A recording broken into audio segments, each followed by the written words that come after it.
नमस्कार। चलिए आज चलते हैं दक्षिण भारत के एक ऐसे पवित्र स्थान पर जिसे सिर्फ एक मंदिर कह देना काफी नहीं होगा।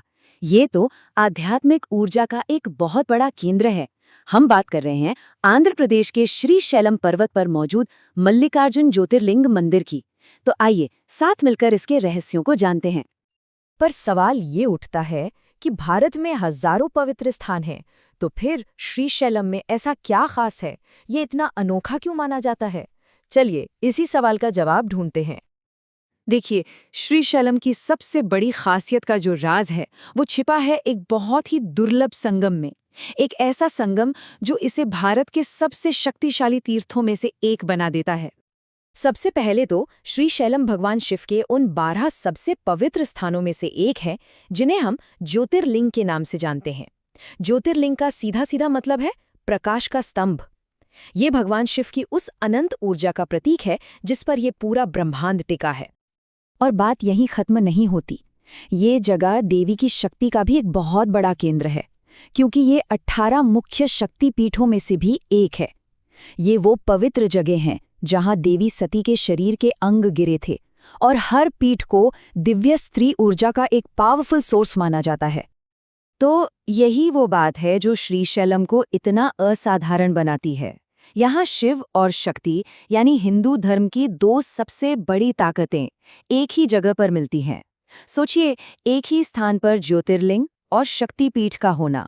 ये इसे आध्यात्मिक ऊर्जा का एक ऐसा पावर हाउस बना देता है जो शायद ही कहीं और मिले। तो आखिर ये अनोखा मिलन हुआ कैसे? इसका जवाब हमें उन पौराणिक कहानियों में मिलता है जो इस जगह की नींव हैं।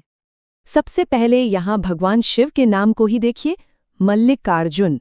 ये नाम दो शब्दों को मिलाकर बना है। मल्लिका, जिसका मतलब है चमेली का फूल, और अर्जुन, जो भगवान शिव का ही एक और नाम है। पर एक फूल और भगवान का नाम एक साथ क्यों? इसके पीछे एक बड़ी दिलचस्प कहानी है। कहानी कुछ ऐसी है कि एक बार गणेश और कार्तिकेय के बीच पूरी पृथ्वी का चक्कर लगाने की प्रतियोगिता हुई। कार्तिकेय तो फौरन अपने मोर पर बैठकर निकल पड़े, लेकिन गणेश जी ने अपनी बुद्धि का इस्तेमाल किया।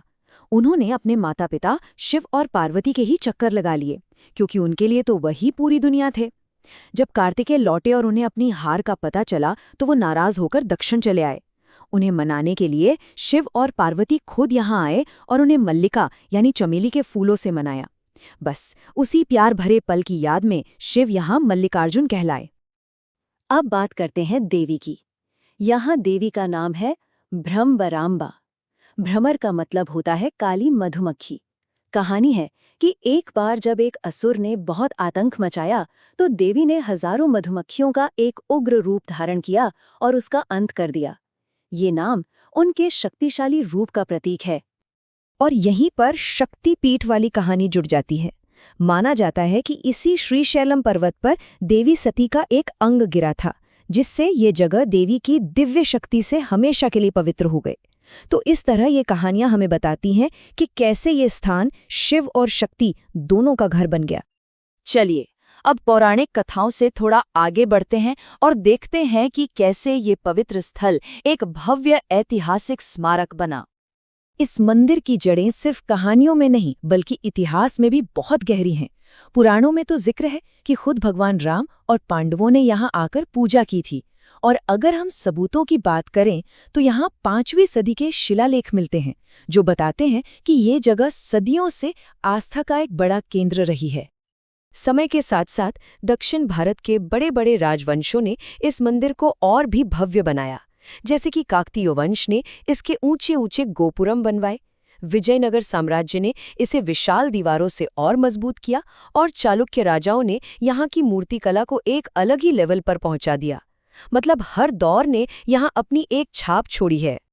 श्रीशैलम सिर्फ इतिहास और कहानियों का ही संगम नहीं है, बल्कि यहाँ वास्तुकला और प्रकृति का भी एक कमाल का मेल देखने को मिलता है।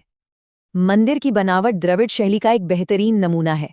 आसमान को छूते हुए गोपुरम, काले पत्थर से बना वो रहस्यमयी गर्भगृह और हजारों साल पुराने खंभों पर तराशी गई वो कहानियां, यहाँ का हर एक कोना आपको इतिहास और कला की दुनिया में ले जाता है। और ये भव्यता सिर्फ एक इमारत तक ही सीमित नहीं है। इस विशाल परिसर में 12 से भी ज्यादा मंडप यानी खंभों वाले हॉल हैं, और हर खंबे पर आपको अनगिनत कहानियां तराशी हुई मिलेंगी। ये इस मंदिर की विशालता और इसकी कलात्मक गहराई को दिखाता है। इस शानदार वास्तुकला को और भी खास बना देती है यहाँ के खूबसूरत प्रकृति। जरा सोचिए, घने नल्लमला के जंगलों के बीच बसा ये मंदिर और पास से बहती हुई पवित्र कृष्णा नदी। ये नज़ारा यहाँ के आध्यात्मिक माहौल को और भी गहरा और शांत बना देता है। तो आज के दौर में श्रीशैलम की तीर्थयात्रा का अनुभव कैसा होता है? चलिए देखते हैं कि आज एक तीर्थयात्री यहाँ आकर क्या महसूस करता है। श्रीशैलम में साल भर त्योहारों की धूम रहती है, लेकिन सबसे बड़ा पर्व होता है महाशिवरात्रि, जब लाखों भक्तों की भीड़ यहाँ शिव शक्ति के दर्शन करने के लिए उमड़ पड़ती है। इसके अलावा नवरात्रि, कार्तिक मास और उगादि जैसे त्योहार भी यहाँ पूरी श्रद्धा और उल्लास के साथ मनाए जाते हैं। मुख्य मंदिर के दर्शन के बाद भी यहाँ करने के लिए बहुत कुछ है।